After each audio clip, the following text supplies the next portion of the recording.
Hello guys, for today's video guys. So yun guys, napaklas na natin yung isang unit na aircon guys, indoor. Sira yan guys, hindi na raw gumagana yun, matagal na raw. So papalit natin yan guys, yung isa. TCL brand. Yan, so yan ang ipapalit natin guys dito. So ngayon magpi-flaring ako guys. Yan, pi-flaring ko yan guys para malagay na ito ng maayos. Yan. Tapos mamaya guys sa likod, sa condenser, babaklasin natin yung condenser ng luma. Papalitan natin ng condenser niyan. Yan guys, kapag flaring na tayo guys. So yan na siya guys. So ito guys, babaklasin na natin yung outdoor ng ng unit. Pagpalit natin yan guys, ito ibababa namin ito guys. Kukunin namin yung sa kabila, pagpalit namin dito. Ito guys, tatanggalin to.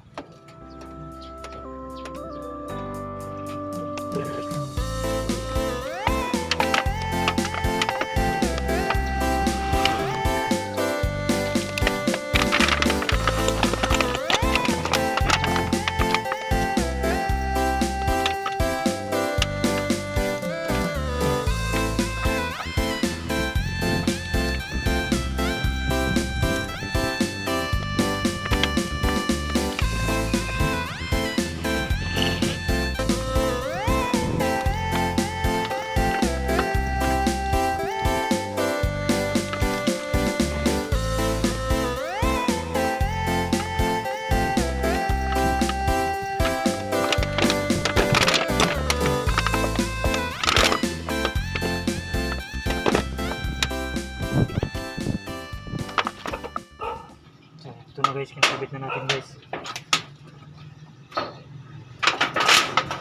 Ito guys yung tinatawag na high side, ito yung low side.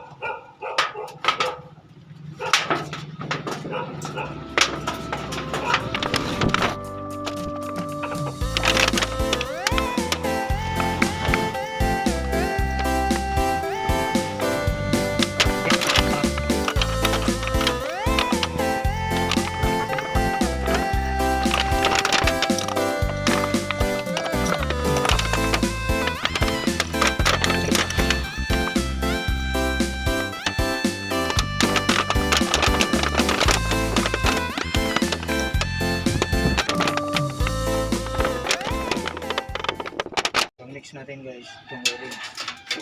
Ito. Ito guys, okay na.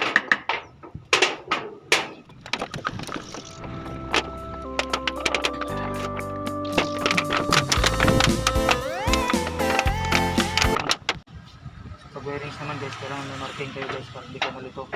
Tulad nito guys. Ito neutral guys, walang marking. Ito line 1, line 2. Kailangan yan guys kakabit.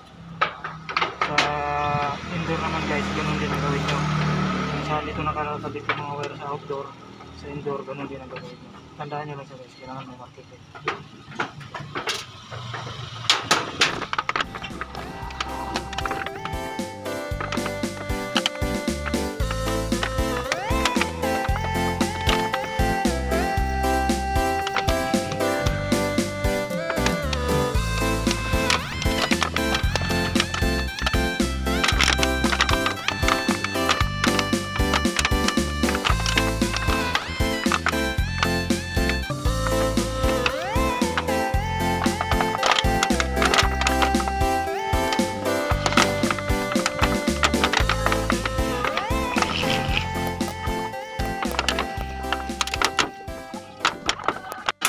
So yun guys, natapos natin wiringan guys.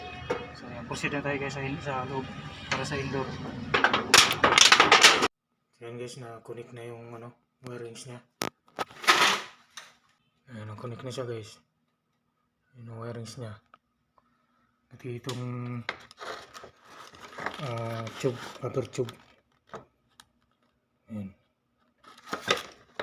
Dito na lang guys, yung drain nya. Putulin ko dito. Mahaba kasi ito guys eh.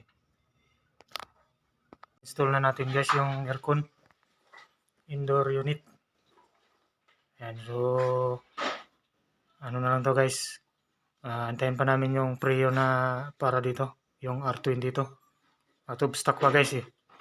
So hindi muna namin yan sinaksak. Yan, pero okay na yan guys. Install na siya. Ayan. So yun lang guys. Thank you.